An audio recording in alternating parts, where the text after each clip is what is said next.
Hello guys, welcome to my channel. இன்றைக்கி என்ன ரெசிபின்னு பார்த்தா கடலை மசாலா. அதுக்கு என்னென்னலாம் பண்ணணுன்ட்டு ப்ரொசீஜர் பார்க்கலாமா? ஃபஸ்ட்டு இந்த கடலையை வந்து வேக வச்சிடணும். வேக வச்சுட்டு பார்க்கலாமா? கடலையை வந்து வேக வச்சாச்சு. அப்புறமா வந்து மீடியம் சைஸ் வெங்காயம் 2 கட் பண்ணியிருக்கேன். ஒரு டொமேட்டோ கட் பண்ணி வச்சுருக்கேன். அப்புறமா கொஞ்சம் புளி ஊற வச்சு வச்சுருக்கு. அப்புறமா தேவையான ஸ்பைசஸ்: மிளகாத்தூள், தனியாத்தூள், கொஞ்சோண்டு கரம் மசாலா, கொஞ்சோண்டு கறி மசாலா. இப்போ வந்து ஒரு குக்கர் வச்சுருக்கேன். இந்த குக்கரை ஆன் பண்ணிவிட்டு இப்போ ஸ்டார்ட் பண்ணலாம். ஒரு ஹீட் ஆனோடனே கொஞ்சம் எண்ணெய் போட்டுக்கலாம்.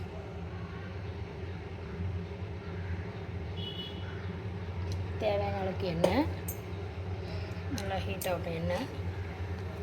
அப்புறமா வெங்காயம் கட் பண்ணியிருக்க வெங்காயத்தை வந்து இந்த ஆயிலில் போடலாம். வெங்காயம் வெந்துருச்சு. இப்போ வந்து தக்காளி போட்டுக்கலாம்.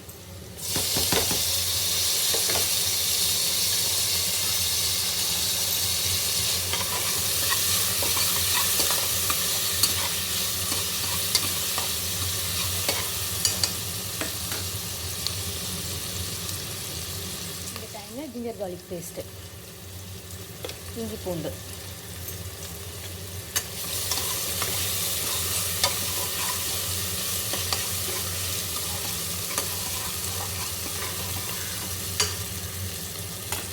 இப்போது நம்ம எடுத்து வச்சுருந்தோம்ல மசாலா, அதெல்லாம் போட்டுக்கலாம்.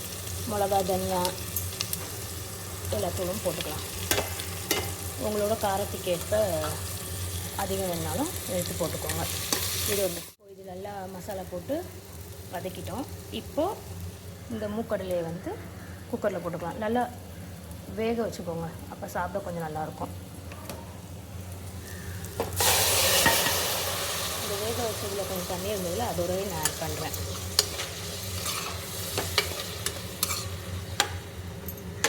இப்போது புளி எடுத்து வச்சுருக்கோம்ல, இந்த புளியை இதில் ஊற்றிக்கலாம். புளி ஊற்றினா கொஞ்சம் நல்லா புளிப்பாக நல்லாயிருக்கும். அதனால் வந்து நல்லா ஓரளவுக்கு திக்காக போட்டுக்கோங்க. இப்போ தேவையான அளவு உப்பு போட்டுக்கலாம். நான் இந்த அளவுக்கு உப்பு போடுறேன். தண்ணி எதுவுமே மிக்ஸ் பண்ண வேணாம். இப்போ இதில் நல்லா கிண்டி விட்டுட்டு குக்கரில் இன்னும் ஒரு 2-3 விசில் போட்டுட்டு இதில் நல்லா புளியோட அந்த கடலை வந்து நல்லா ஊறணும்.